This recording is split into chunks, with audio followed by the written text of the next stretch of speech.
ICC کیا کر سکتا ہے اور براڈ کاسٹرز کیا کر سکتے ہیں پاکستان کے حوالے سے, اور اس فیصلے کے حوالے سے اوور آل بتائیے گا.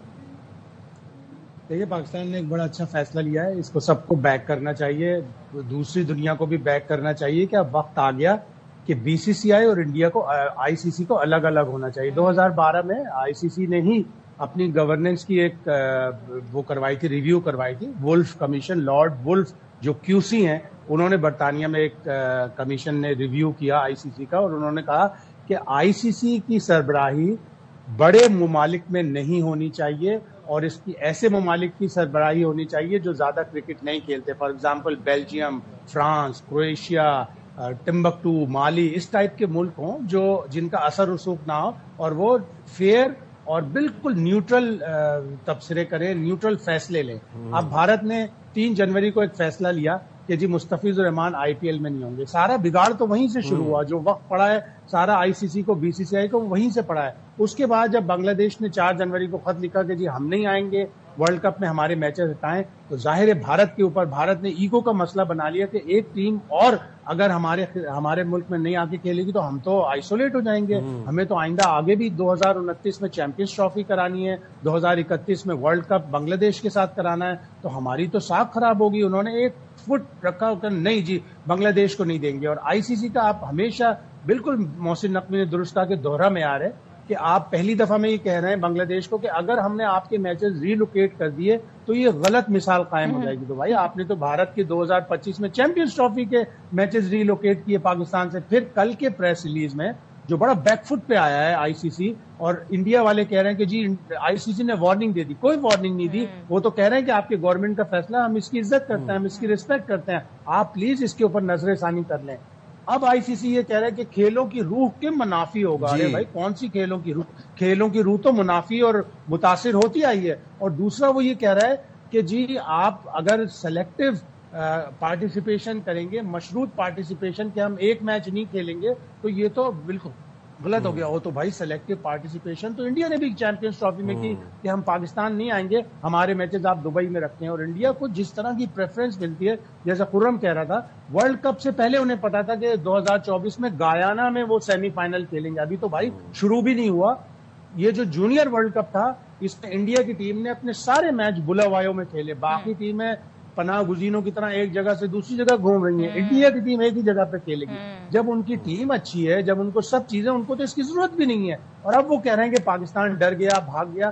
نہیں بھائی, پاکستان نے پچھلے 10-12 دنوں میں بتا دیا کہ ان کے پاس 5 اسپنر ہیں, ان کے پاس زبردست بیٹنگ ہے. اب سب کی ٹانگیں کانپ رہی ہیں. اب انہیں پتہ چل رہا ہے, پوری دنیا کہہ رہی ہے یار پاکستان کے پاس تو ایسا اسپننگ کمبینیشن ہے کہ 2-3 تو بیٹر ہیں, شاداب, سائم ایوب اور محمد نواز, اور 2 کوالٹی اسپنر ہیں, ایک ابرار اور ایک عثمان طارق, جس کا ایکشن ہی کسی کو سمجھ میں نہیں آ رہا, اور بل بلا رہے ہیں آؤٹ ہونے کے بعد بچوں کی جی شاہد صاحب اس ایکشن میں بھی بل بلا رہے ہیں. ہاں, یہ بہت صحیح فیصلہ ہوا ہے. آپ انیشل کیا ریمارکس دیجیے گا توصیف صاحب اس فیصلے کے حوالے سے؟ جی شکریہ. ایک تو اب بار بار میں دراصل آنکھ جو ہے یہ صبح کی وجہ سے نہیں, بلکہ وہ جو آنسو وہاں نکل رہے ہیں نا, وہ میرے بھی آ رہے ہیں. یہ ان کے آپ نے زیادہ ان کی ریلز یا ٹی وی دیکھ لیا ہوگا. اور میں نے کل سے جو دیکھا ہے, میں سمجھتا ہوں کہ روح کی بات کی تھی نا ابھی شاہد بھائی نے, روح جو ہے پرواز کر گئی ہے, اور اب وہ پکڑنے کی کوشش میں ہے کہ بھائی واپس آ جائے کسی طرح. اتنا زبردست, اور پہلے چوکے مارتے رہے نقوی صاحب, اور اس کے بعد جو ہے کل ایک ایسا چھکا مارا ہے کہ میرا خیال ہے گیند وہ ڈھونڈتے پھر رہے ہیں. ہمارے تو جاوید میاں کہتے تھے کسی بولر کو کہ بھائی اشارہ کرتے تھے کہ تیرے ہوٹل کا کمرہ کہاں ہے, تو وہ اینڈ میں پوچھ لیا اس نے کہ کیوں, اس نے کہا میں وہاں چھکا ماروں گا. تو یہ کل ایک وہ چھکا پڑا ہے. تو آئی تھنک میرا خیال ہے جو ڈیسیژن لیے سب سے زبردست ڈیسیژن ہے, اور کل سے ہماری پوری قوم جو ہے وہ خوشی میں مبتلا ہی کہوں گا کہ جو کل ہوا ہے کوئی بھی نہیں سوچ سکتا تھا. ان کو پیسے کی مار پڑی ہے, اور ایک ان کے خود کا ڈائلاگ ہے, ایک دلیپ کمار صاحب نے کہا کہ تھپڑ کی گونج جو ہے نا وہ صدیوں تمہیں یاد رہے گی. ایک میرا خیال ہے انوپم کھیر صاحب کو کہا تھا, تو وہ تھپڑ کی جو ہے یاد رہے گی انہیں. ایسا ڈیسیژن میرا خیال ہے کہ سب چونک گئے ہوں گے. انہوں نے جو زیادتیاں کی ہیں نا, پاکستان نے ہمیشہ ان کو چھوڑا. 2023 میں ہم ورلڈ کپ بھی کھیلنے گئے, سارا کچھ کیا, مگر یہ مکر گئے وہاں پہ.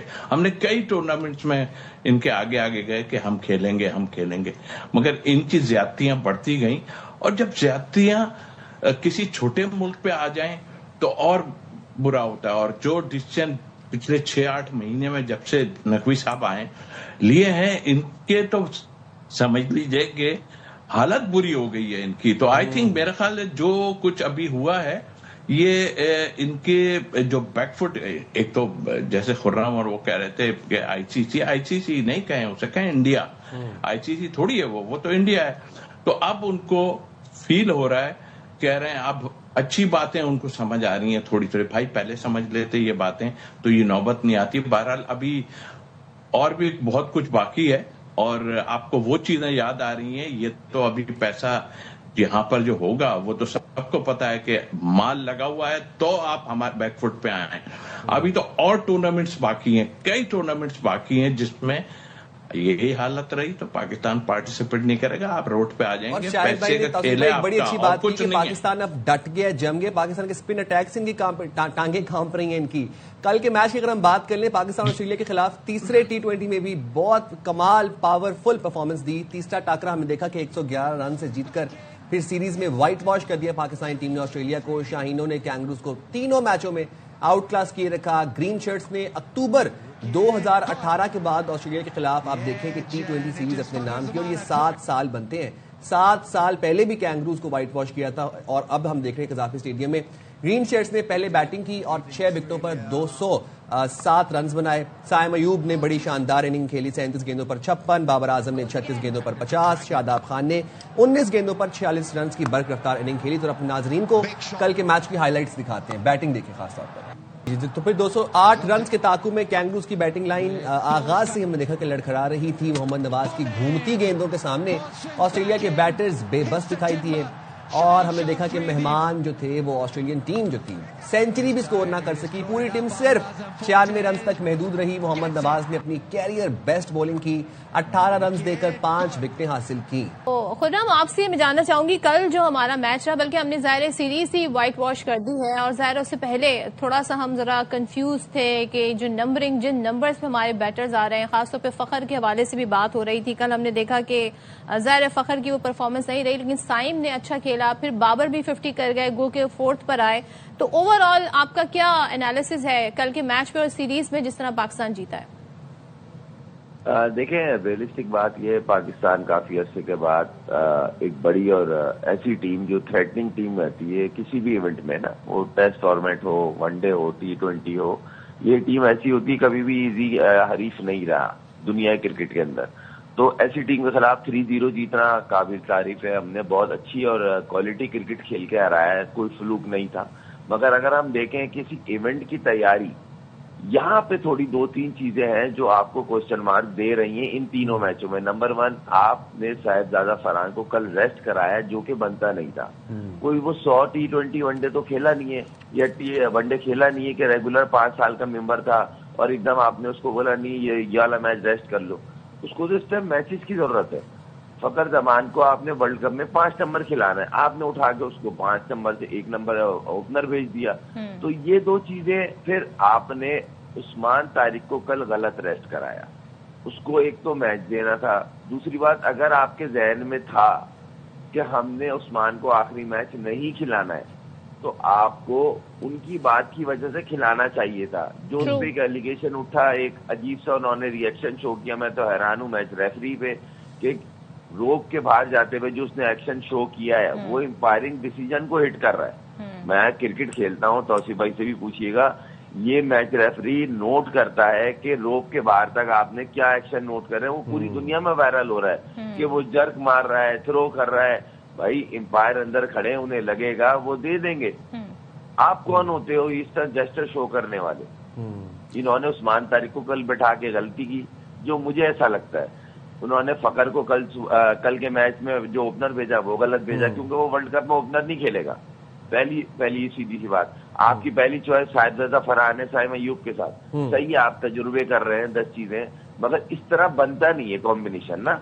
تو یہ 2-3 چیزیں ہیں جو کوشچن مارک ہیں، کیونکہ دیکھیں ہمارا 6 نمبر پہ کون بیٹنگ کرے گا ورلڈ کپ میں، ایک یہ سوال ہے. آئی ہوپ جس طرح کی شاداب کی بالکل، اور ہم یہی سوچ رہے تھے کہ ورلڈ کپ سے پہلے یہ والی سیریز آئے گی پاکستان اور آسٹریلیا کی. شاداب ورلڈ کپ میں جی، مگر یہ والی بات ہے نا کہ اگر آپ روز روز ہر میچ میں بیٹنگ آرڈر چینج کریں گے تو آپ کا کوئی بھی پلیئر کانفیڈنس سے بیٹنگ کرنے نہیں جائے گا. نہیں جائے گا، بالکل ایسی ہے. شاہد بھائی آپ سے بھی یہ جاننا چاہوں گا، صاحبزادہ فرحان اور عثمان کو ریسٹ کرانا، پھر فخر کی پوزیشن، اس کے اوپر آپ کیا تبصرہ کریں گے؟ اینڈ سیکنڈلی ہم یہی بات کر رہے تھے کہ ورلڈ کپ سے پہلے پاکستان آسٹریلیا کی سیریز آئے گی، اس میں ہماری پریپریشن، ہماری اسٹریٹجی، ہمارا جو تمام تر جو پلے ہوگا وہ ہم فائنلائز کر لیں گے اور پھر اسی مائنڈ سیٹ کے ساتھ ورلڈ کپ میں اتریں گے. کیا کہیے گا کل کے میچ کے بارے میں؟ دیکھیے دیر کر دی تھوڑی، وہ جو فلیکسیبلٹی جو فریکوینٹ چینجز کر رہا ہے یہ 3-4 مہینے پہلے ہو جاتی تو اب تک ٹیم سیٹل ہو جاتی. اب یہ گورا کوچ ہے، گورا کوچ جب بھی آتا ہے وہ اپنی مرضی سے چینجز کرتا ہے، وہ فلیکسیبلٹی رکھنا چاہتا ہے بیٹنگ آرڈر میں. وہ کسی میچ میں اگر پاکستان کو ورلڈ کپ جیتنا ہے تو پاکستان کو 5 اسپنر کھلانے ہوں گے، شاداب، نواز، ابرار، عثمان طارق اور سائم ایوب. سائم ایوب تو ظاہر ہے بیٹسمین بھی ہے اور اس کی ایک طرح سے ریویلیشن ہے کہ وہ اتنی اچھی اسپن بالنگ کرا رہا ہے. 2-1 وکٹ یا 4 اوور وہ اچھے گزار دے گا.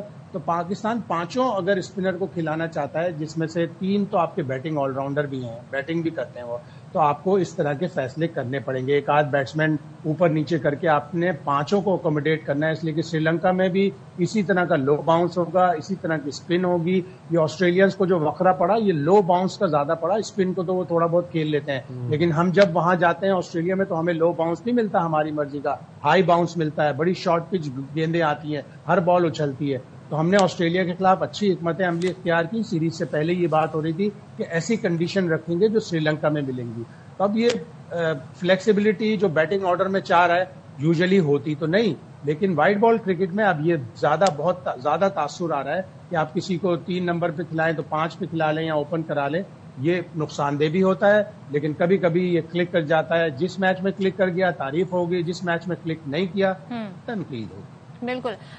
توصیف صاحب آپ کیا کہیے گا؟ اوور آل بیٹنگ پہ کافی بات آ گئی، ذرا بولنگ کی طرف بھی آ جاتے ہیں. عثمان طارق کے ایکشن پہ بڑا جس کا حوالہ ابھی خرم بھی دے رہے تھے، پھر ان کو میچ نہ کھلانا.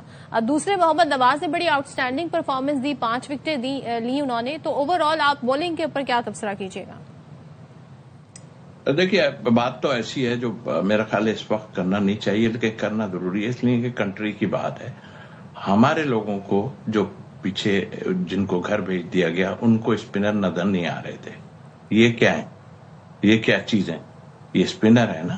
تو ان کو سوچنا چاہیے کہ بھائی اس طرح اسٹیٹمنٹ نہ دیا کرو خدا کے واسطے، یہ ملک کی ٹیم ہے. دوسری بات، اچھا خرم نے ایک بات کی، میرا خیال ہے یہ شاہد بھائی نے جیسے کہا اسٹریٹجی تھوڑی سی لیٹ ہو گئی، بالکل ٹھیک ہے.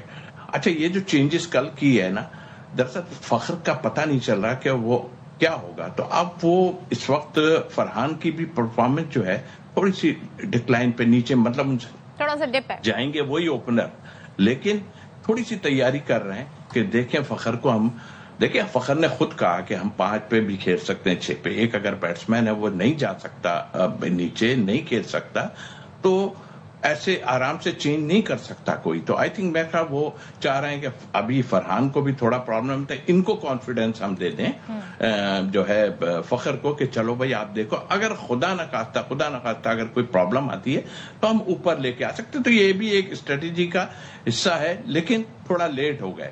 باقی جو آپ نے بات بتائی، میرا خیال ہے یہ ڈسٹرب کرنے والے ہمارے اپنے لوگ ہیں. عثمان طارق کی بات سے کہہ رہا ہوں، آپ نے دیکھا پی ایس ایل میں اس کے ساتھ کیا کیا تھا. میں تو کہہ رہا تھا، میری ملاقات بھی ہوئی تھی، میں اس کے ساتھ کافی ٹچ میں تھا.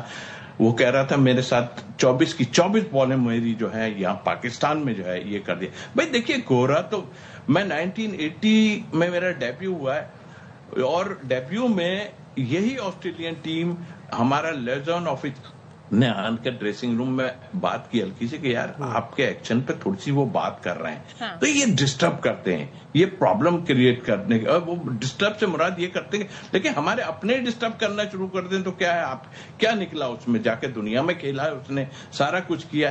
یہ ہوتی ہے ایک ٹیکٹس، اور میرا خیال ہے ٹیکٹس ان کی ناکام ہو گئی ہے. اور انشاءاللہ ہم لوگ یہ 5 کی بات کر رہے ہیں، ابھی پتہ نہیں کتنے اور اسپنر باقی ہیں ہمارے ملک میں.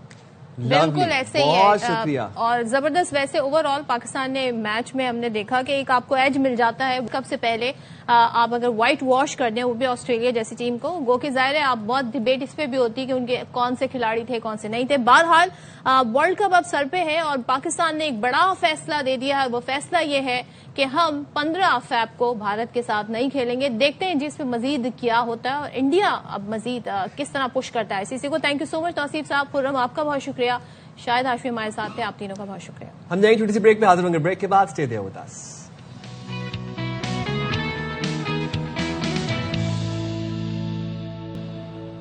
ویلکم بیک جناب. اور ذرا ڈسکس کر لیتے ہیں بلوچستان کے حوالے سے. ایک بلوچستان میں کیا معاملات چل رہے ہیں. اور دیکھیے ریاست ماں ہوتی ہے اور مسلسل جب ریاست کو للکارا جائے, جب ریاست کو چیلنج کیا جائے, تو جب ریاست کا جواب آتا ہے تو پھر یہی ہوتا ہے کہ پہاڑوں سے نکل کر فتنہ ہندوستان شہروں میں آتے ہیں. ان کو پھر شہروں میں آ کے کیڑے مکوڑوں کی طرح مارا جاتا ہے, ان کو نیست و نابود کیا جاتا ہے. اور ریاست میں نے کہا جیسے ماں ہوتی ہے, جو چند روپوں چند ڈالرز کے عوض جو ماں کا سودا کرتے ہیں ان کو کہتے ہیں فتنہ ہندوستان اور فتنہ الخوارج. جناب بلوچستان میں 1 ماہ کے لیے دفعہ 144 نافذ کر دی گئی ہے. ڈبل سواری, اسلحے کی نمائش, چہرہ ڈھانپنے اور 5 یا زیادہ افراد کے اجتماع پر بھی پابندی عائد کر دی گئی ہے. یہ تمام ترجیح فیصلے ہو گئے ہیں اور اعلامیہ اس حوالے سے جاری ہوا ہے. اس کا اطلاق فوری ہوگا. وزیر اعلیٰ بلوچستان کہتے ہیں کہ شیر زیب اور اس کے ساتھی بھارت کی کٹ پتلیاں ہیں اور دہشت گردوں کو ان کے بلوں سے نکال کر ماریں گے. 1000 سال تک بھی جنگ لڑیں گے. BLA کوئی رجسٹرڈ جماعت ہے جس سے مذاکرات کریں, تو کیا کہہ رہے تھے سرفراز بگٹی, ذرا سن لیتے ہیں. We will not let them go. ہم دہشت گردوں کو ان کے بلوں تک انٹیلیجنس بیسڈ آپریشنز کریں, ہم ان کو نکالیں گے and we will sort it out. ان کا خیال تھا کہ وہ ہمارے جو امپورٹنٹ ایسٹس ہیں وہ ان ایسٹس پہ قبضہ کر لیں گے. ماں سوائے نوشکی کے جہاں پر ہمیں تھوڑا سا ٹائم لگا ہے اس کو ڈس انگیج کر رہے ہیں. اور آج الحمدللہ نوشکی از کمپلیٹلی کلیئر نا. افغان کی انٹرم گورنمنٹ سے میں کہتا ہوں بلوچستان کے لوگ آپ سے سوال کر رہے ہیں. You promised with the world your land will be not used by any terrorist force against any state, but unfortunately آج افغانستان کی ریاست پاکستان کے خلاف استعمال ہو. فیلڈ مارشل نے بڑی اچھی بات کی تھی کہ یہ مٹھی بھر لوگ سمجھتے ہیں اگر کہ بلوچستان کو پاکستان سے جدا کر لیں گے تو ان کی اگلی 10 کیا 100 نسلیں بھی یہ کام نہیں کر سکتی. بلوچستان پاکستان کے سر کا جھومر ہے.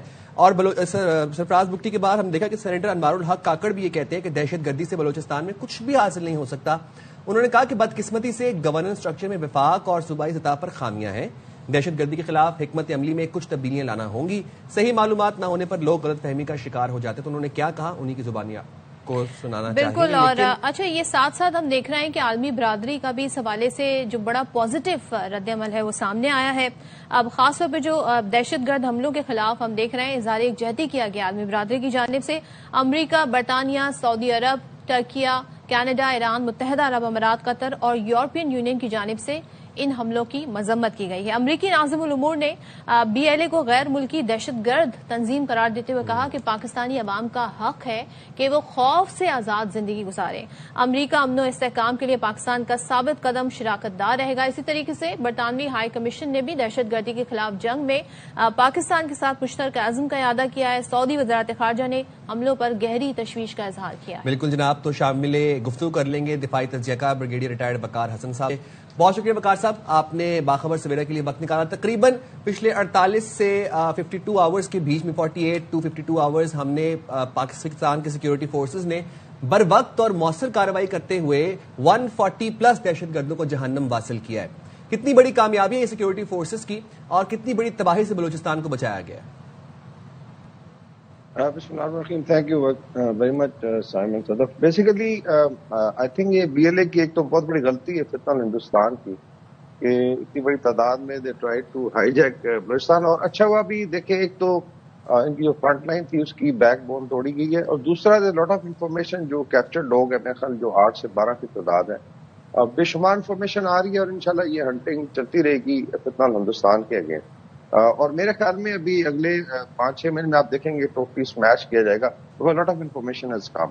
ابھی 2-3 آئی تھنک ایشوز ہیں جو بڑے ضروری ہیں ہائی لائٹ کرنے عوام کے لیے. ایک تو یہ کہ ہائبرڈ وار پہ ہم ہمیشہ بات کرتے رہے, ایک ٹائم اس کو سیریسلی نہیں لیا جاتا. اس میں جو کائنیٹک ایلیمنٹ ہے وہ صرف آپ کے 10% ہوتا ہے, باقی سارا آپ دیکھیں گے کہ سوشل میڈیا اور انفارمیشن وارفیئر کے ذریعے کیا جاتا ہے. اور اس میں آپ نے پچھلے 48 گھنٹے میں دیکھا بھارتی میڈیا ایونٹ بونکرڈ, اس طرح سے کسی حد تک طالبان کا میڈیا جو میں خوارج کا میڈیا کہتا ہوں وہ بڑے ڈونگرے بجا رہے تھے.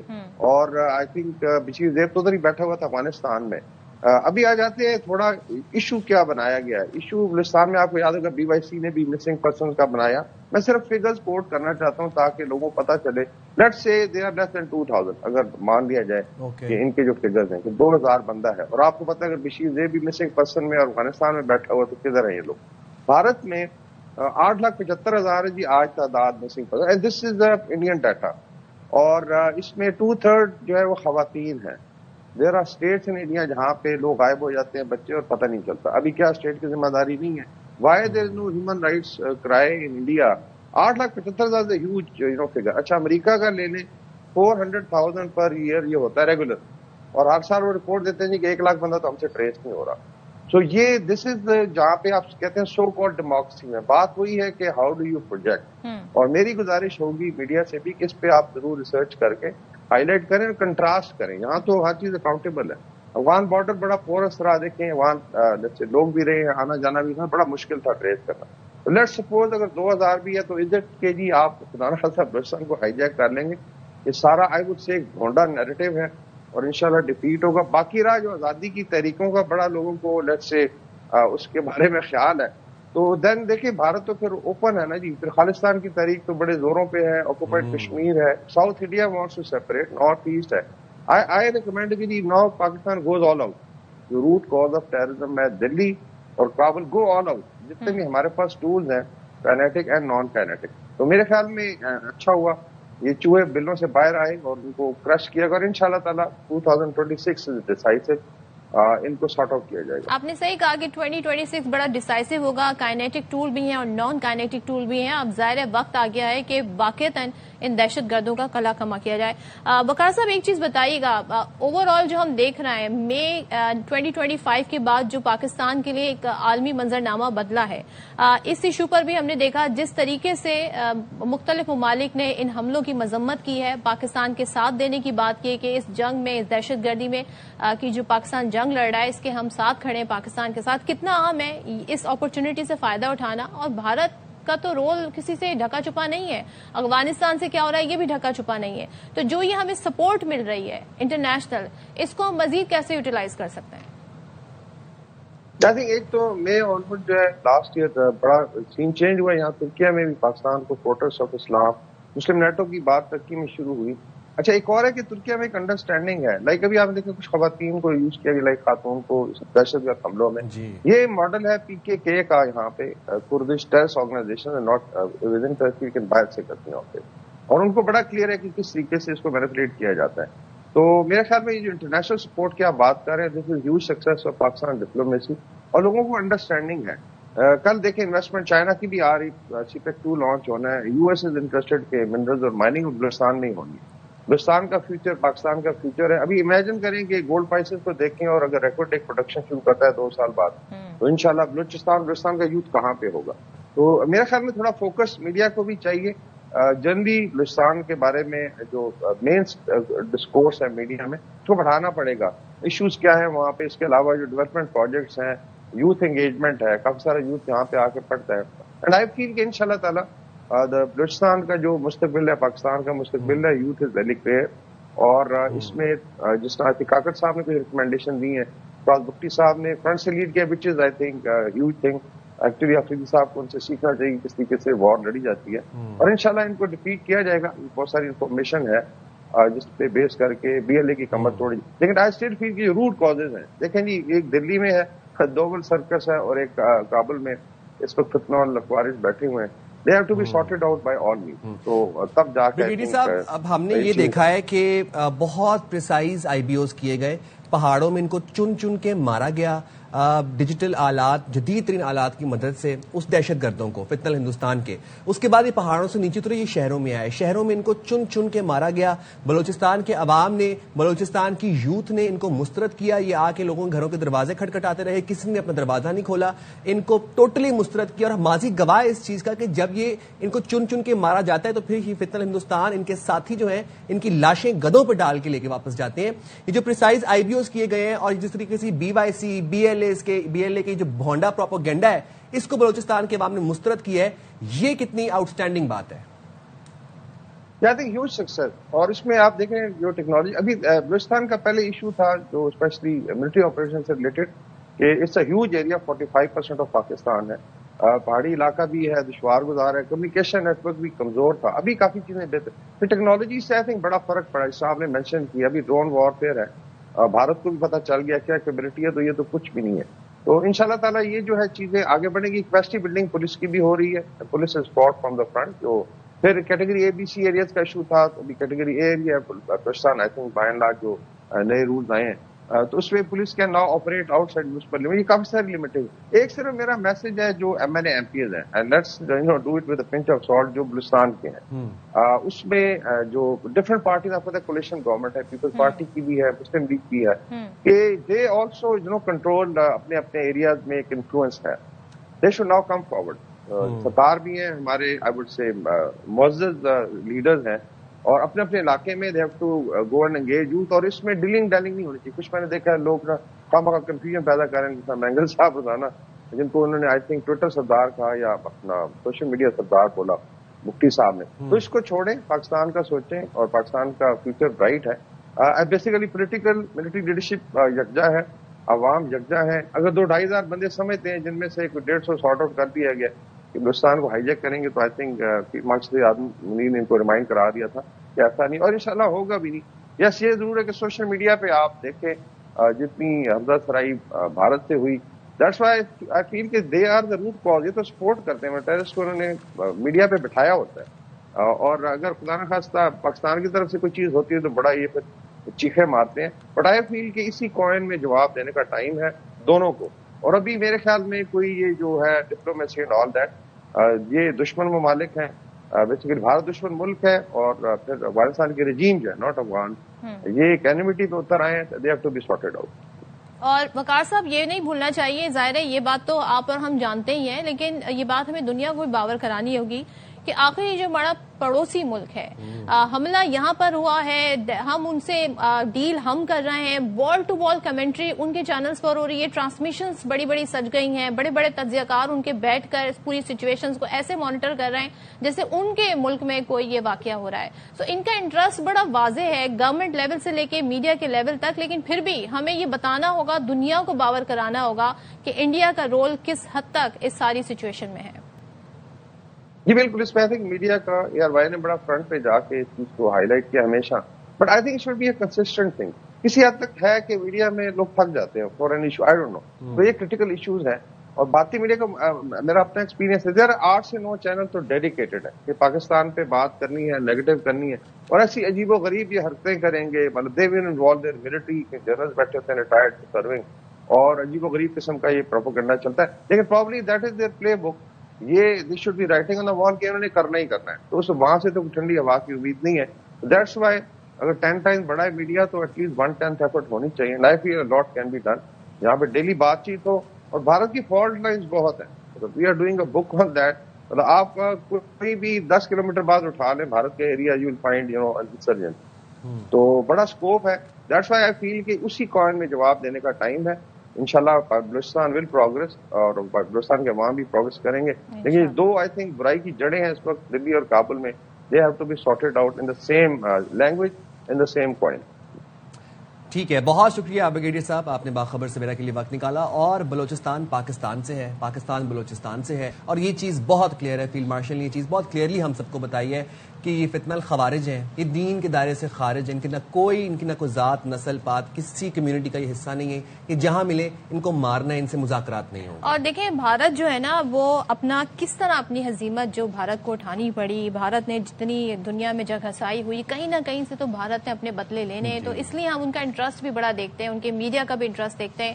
اور پاکستان کے اندر جو کچھ دہشت گردی ہو رہی ہے اس میں جو بھارت کا رول ہے, اور پھر جس طرح افغانستان یوز ہو رہا ہے, یہ اب کوئی راز نہیں رہا ہے, کوئی سیکرٹ نہیں رہا ہے. چلیں جی ذرا ہم آگے بڑھتے ہیں. اور بھارت کے اندر کہتے ہیں نا, ان کا جو ایک جنگی جنون ہے وہ ختم ہونے کا نام ہی نہیں لے رہا ہے. اور پاکستان کے ساتھ جو آپریشن سندور میں شکست کے بعد اب بھارت نے اپنا دفاعی بجٹ جو ہے وہ بڑھا دیا ہے. سو مالی 2026 کے لیے دفاعی بجٹ 7,850 ارب بھارتی روپے یہ مقرر کیا گیا. اب اس سے اندازہ لگا لیں جو پچھلے سال کے 6,810 ارب روپے سے تقریباً 15% زیادہ ہے. یار جب آپ ان کو 7-1 والی شکست دیں گے تو پھر یہی تو کریں گے وہ, ان کے پاس اور آپشن کیا ہے؟ But what matters is the man behind the gun. Skill matter کرتے ہیں. آپ کے پائلٹس کے پاس اگر اسکل ہوتا تو وہ شاید جہاز بھی اڑا لیتے. بھارتی وزیر خزانہ نرملا سیتارمن یہ کہتی ہیں کہ جدید ہتھیاروں کی خریداری اور دفاعی صنعت کی مضبوطی پر زور دیا جا رہا ہے, جبکہ فوج کی جدت کاری کے لیے 2,190 ارب روپے اور فوجی اخراجات, ایندھن, گولہ بارود اور پینشن کے لیے بھی بجٹ میں خاطر خواہ اضافہ کیا گیا ہے. دفاعی ماہرین کے مطابق یہ اضافہ غیر متوقع نہیں تھا کیونکہ پچھلے سال پاکستان کے ساتھ ہم نے تقریباً 20% اضافے کی درخواست کی تھی. یہ فوجیوں کو تو بھی تنخواہیں دیتے نہیں ہیں. فوجی جو ہیں وہ بھارتی فوجی تو ریلیاں نکال رہے ہوتے ہیں کہ نہ ہمیں پینشن تو دور کی بات ہے, کو تنخواہیں نہیں مل رہی, وہ بیچارے کھانے سے لاچار ہیں. تو آپ یہ دیکھیں ساری چیزیں, بہت ساری رپورٹس آ رہی ہوتی ہیں کہ وہ تو تیار ہی نہیں تھے جب انہوں نے کہا کہ جب آپریشن سندور شروع کرنے والے ہیں تو ان کے کتنے افسران تھے جو پیچھے ہٹ گئے تھے, مگر انہوں نے اپنی فوج کو اس میں دھکیلا اور اس کے بعد جس طرح کی انہیں ہزیمت کا سامنا کرنا پڑا وہ سب کے سامنے. نریندر مودی نے آپ کو یاد ہوگا کہا تھا جی کہ ہمارے پاس رافیل نہیں ہے, رافیل بھی آ گئے, رافیل کا قصہ بھی تمام ہو گیا. اب مزید یہ جنگی جنون آگے چڑھا رہے ہیں تو ہمیں اس پہ بڑی نظر رکھنی ہوگی کہ بھارت جو ہے اب کس قسم کی مس ایڈونچر کا ارادہ رکھتا ہے. جنگ کو ہوا دینا تو بھارتی گودی میڈیا کا کام ہے, فاشزم پھیلانا مودی سرکار کا کام ہے, اور میڈیا جو ہے وہ پروپیگنڈا ٹول ہے. لیکن رافیلز ہونے کے باوجود بھی پاکستان کے J-10C J-17 تھنڈر سے انہوں نے مار کھائی, ہزیمت اٹھائی پوری دنیا کے سامنے. بھارت وہ جو کہ خطے کا دہشت گرد بننا چاہتا آج آئسولیٹڈ ہے. آج ہم یہ دیکھ رہے ہیں کہ سنتاس معاہدے کے اوپر بات چیت ہو رہی ہے, دنیا پاکستان کا ساتھ دے رہی ہے, اور مجھے I really hope and I really پرے کہ کشمیر والا معاملہ بھی جو ہے وہ بھی ٹرمپ کے پیس بورڈ میں شامل ہونا چاہیے تاکہ بھارت کو ایک ہی دفعہ بھارت کے دان کھٹے. اور یہ جو اپنا بدلہ ہے نا, پھر یہ اس طرح کے وہ چھوٹے بچے روتے نہیں ہیں کہ میں نے کرکٹ کھیل رہے ہوتے ہیں نا تو ناراض ہو کے کہتے ہیں میں بیٹ گھر لے کے جا رہا ہوں. یہ لوگ بھی ایسے تماشے کر رہے ہیں کہ پاکستان کے ساتھ پاکستان ICC والا جو تمام بھائی ارنب گوسوامی کو کل میں سن رہی تھی, وہ تو یہ کہتے نظر آ رہے ہیں کہ ہم نے یہ کام کیوں نہیں کیا. یعنی سوچیں ان کو یہ لگ رہا ہے کہ ہم پہلے کہہ دیتے کہ جی ہم پاکستان سے کرکٹ نہیں کھیلیں گے. مطلب کوئی آپ کا کوئی پرنسپل اسٹانس ہو تو آپ کسی بات پہ یہ بات کہیں نا, آپ کے پاس تو کوئی پرنسپل اسٹانس ہے ہی نہیں. عجیب. ارنب تو خیر Arnab has lost the plot. چلیں جی کچھ اپڈیٹس ہیں وہ شیئر کر لیتے ہیں. DGISPR یونیورسٹی آف تربت پہنچے تو پھر وہاں پر اساتذہ, فیکلٹی ممبرز اور طلبہ نے ان کا پرتپاق خیر مقدم کیا ہے. DGISPR کی یونیورسٹی آف تربت کے طلبہ اور اساتذہ کے ساتھ خصوصی نشست ہے اور جس میں قومی سلامتی اور اہم امور پر مفصل گفتگو کی گئی ہے. بالکل جناب, آپ کو ذرا سنواتی ہیں DGISPR نے اور طلبہ نے کیا کہا. انہوں نے ہمیں باریکی سے جو ہے کنکلوسیولی یہ سمجھایا کہ ایشوز ہر جگہ موجود ہے لیکن ہمیں ان ایشوز کو ٹیکل کرنا ہے, ہمیں ان کو سولوشن کے آگے لے جانا ہے کیونکہ جو پاکستان کا جنریشن ہے وہ یوتھ سے بڑھتا ہے. ISPR کا سب سے پہلے ہم شکریہ ادا کرتے ہیں, وہ آئے اور ہماری حوصلہ افزائی کی تو اس سے جو ہے ہمیں کافی چیزیں سیکھنے کو ملی. ایسے پروگرام سے معاشرے میں بہت ساری تبدیلی آئیں گے کیونکہ ایسے پروگرام کرنے سے ایک تو یہ بات ہے کہ جتنے جو ڈپارٹمنٹ کے اسٹوڈنٹ ہیں سب لوگ ایک ساتھ ہو جاتے ہیں. چلیں جی, تو یہ آپ نے دیکھا تاثرات اسٹوڈنٹس کی وہاں پر, اساتذہ کے فیکلٹی ممبرانز کی. ذرا ہم دبئی کی بات کرتے ہیں. دبئی ظاہر ایک بڑا جدید, آپ وہاں پر ساری سچویشن دیکھتے ہیں, لیٹسٹ وہاں پر ٹیکنالوجی بھی ہے اور جس طریقے سے وہاں پر پبلک کو سہولیات دی جاتی ہیں وہ بھی سب کے سامنے. اب ایک نیا منصوبہ دبئی گورنمنٹ لے کر آئی ہے جو کہ جس کا اعلان انہوں نے کیا ہے. اب اس منصوبے کے تحت شہری اپنی روزمرہ کی تقریباً 80% جو ضروری سہولتیں ہیں صرف 20 منٹ میں حاصل کریں گے, یعنی کہ اس کے ودن 20 منٹس انہیں تمام تر سہولتیں میسر ہو جائیں گی. اور ولی عہد اور نائب وزیر اعظم شیخ حمدان بن محمد بن راشد المختوم کی منظوری سے شروع ہونے والے اس منصوبے کا مقصد کیا ہے کہ دبئی کو دیگر جدید شہروں سے کم از کم 10 سال آگے لے جایا جائے. اور پائلٹ مرحلے میں کیا کیا جائے گا, سڑکوں کو محفوظ سایہ دار درخت لگائے جائیں گے, ماحول دوست مقامات بنائے جائیں گے, ٹریفک کے دباؤ کو کم کرنے کے لیے جدید ٹرانسپورٹ کوریڈورز متعارف کرائے جائیں گے, تو شہری پیدل یا سائیکل یا ماحول دوست ٹرانسپورٹ کے ذریعے سہولت تک رسائی حاصل کریں گے.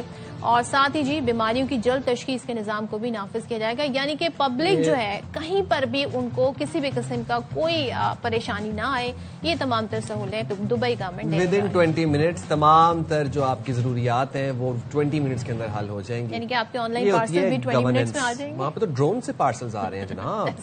چلیں جی, یہاں پر ہم شارٹ بریک لے رہے ہیں اور اس بریک کے بعد واپس آتے ہیں.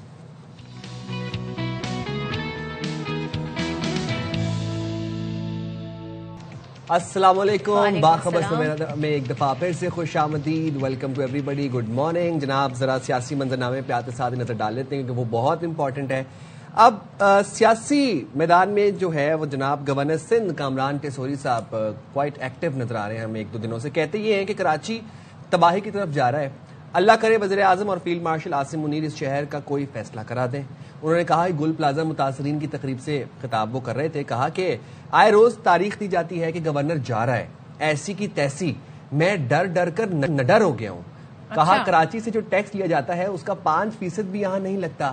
تو یہ تو جناب اب سن لیں کیا کہہ رہے ہیں گورنر, یعنی کہ اچھا اس حوالے سے بھی بات کریں گے. ساتھ ہی جی chairman M Q M Pakistan Khalid Maqbool Siddiqui وہ بھی کہتے ہیں کراچی جن کا شہر نہیں وہ یہاں سیاست کرنے کی کوشش کر رہے ہیں. اب پھر انہوں نے گل پلازا کا حوالہ دیا کہ مسئلہ فائر ٹینڈر کے پانی کا نہیں حکمرانوں کی آنکھوں کے پانی کا ہے. کراچی کے فائر ٹینڈرز دادو سکھر اور لاڑکانہ میں کھڑے ہیں. ذرا سن لیتے ہیں گورنر صاحب, کامران ٹیسوری صاحب اور خالد مقبول صدیقی کیا کہہ رہے ہیں. اللہ کرے وزیر اعظم پاکستان اور فیلڈ مارشل جنرل حافظ عاصم منیر صاحب اس پر بھی کوئی فیصلہ کرا دیں کیونکہ یہ شہر تباہی کی طرف جا رہا ہے. گل پلازا کا یوسی ناظم کون تھا یہ نہیں ہو سکتا. نو ٹاؤن جو کہ جماعت اسلامی کے پاس ہے اس کا ذکر نہ کرے. ٹی وی پہ دیکھ رہا ہوتا ہوں گورنر ہٹایا جا رہا ہے 14 دن میں 15 دن میں, اب تو میں نے گننا ہی چھوڑ دیا. ڈر ڈر کے نڈر ہو گیا ہوں. ایسی کی تیسی شہر بارود کے ڈھیر پہ بسا ہوا ہے. اب یہ چاہتے ہیں کہ بارود کے ڈھیر کے بجائے یہ ملبے کے ڈھیر پہ تبدیل ہو جائے. جن کا یہ شہر ہے نہیں وہ اس حادثے پر سیاست کرنا چاہتے ہیں. مسئلہ فائر ٹینڈر کے پانی کا نہیں ہے حکمرانوں کی آنکھوں کی پانی. ایم کیو ایم کے ہوتے ہوئے وہ اس شہر کو بے غیرت نہیں بنا.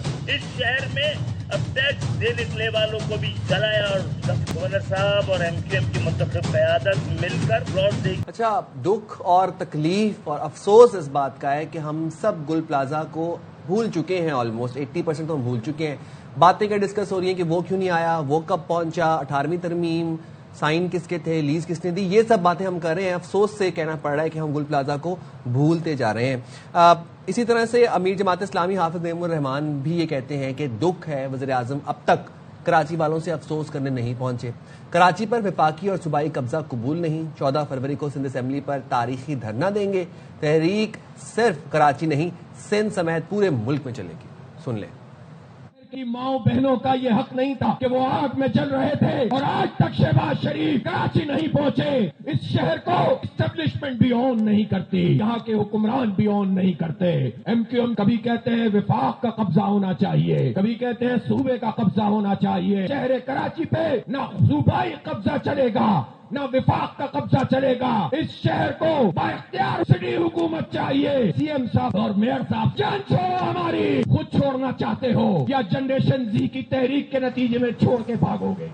اب ظاہر ہے تمام جو جماعتیں ان کی توپوں کا رخ پیپلز پارٹی کی طرف ہے جن کی سندھ میں حکومت ہے. بات کر لیتے ہیں پاکستان پیپلز پارٹی کے رہنما قادر مندوخیل صاحب ہمارے ساتھ ہیں. قادر صاحب بہت شکریہ. سب سے پہلے تو بتائیے گا, پہلے تو ہم یہ سن رہے تھے جب ثانوہ ہوا تو پھر ایم کیو ایم نے آ کر پہلے تو ذکر کیا خواجہ آصف صاحب نے وفاق کے حوالے کرنے کا, 18ویں ترمیم کے حوالے سے, پھر وہ آ گئے مصطفیٰ کمال صاحب. اب بات یہاں تک آ گئی ہے کہ گورنر جو کہ وفاق کا نمائندہ ہوتا ہے وہ یہ اپیل کر رہے ہیں کہ کراچی تو تباہی کی طرف جا رہا ہے, اللہ کرے وزیر اعظم اور فیلڈ مارشل اس شہر کا کوئی فیصلہ کرا دیں. تو اب آپ کیا کہیں گے, بات اس پوائنٹ پر آ گئی ہے کہ گورنر وفاق کا نمائندہ یہ اپیل کر رہا ہے وزیر اعظم سے اور فیلڈ مارشل سے. دیکھیے پہلے میں گورنر سے شروع کرتا ہوں کہ ڈر ڈر کے میں نڈر ہو گیا, ڈر ڈر کے تو اور بزدل ہو گیا. اس وجہ سے تمہارا سر پہ جو نا وہ تمہاری اپنی پارٹی بھی سوار ہے اور یہ شہر کے لوگ بھی تمہارے سر پہ سوار ہے جو تم نے گھنٹی لگائی ڈرامہ بازی کے لیے. مسئلے حل کروا دو وہاں پہ, نمبر 1 بات. دوسری بات یہ ہائیبریڈ نظام کے پیداوار, میں نہیں کہہ رہا ہوں, خواجہ آصف کے اپنا بیان ہے کہ ہائیبریڈ نظام ہے. یہ جو لاہور میں واقعہ وہاں جہاں ماں بیٹی گٹر میں گر گئی ہے اور ان کی شور کو اسی پنجاب حکومت نے اٹھا کے اس کے اوپر تشدد کیے اور سادے کاغذ پہ دستخط لینے کی کوشش کی, یہ میں نہیں کہہ رہا ہوں, ان کے شور کہہ رہے ہیں. اور پھر مخبر خاص کی میں کیا بات کروں جو کراچی میں آ کے 3800 ووٹ پہ بیٹھنے والا مخبر خاص پریس کانفرنس کر کے, یہ تو پرانی خواہش ہے ان کی. اور میں یہ کہوں گا کہ اس شہر میں ان سے ہضم نہیں ہو رہے پیپلز پارٹی کی قیادت کی, پیپلز پارٹی کی حکومت. تاریخ میں پہلی مرتبہ پیپلز پارٹی کا تنقید کر رہے ہیں. جی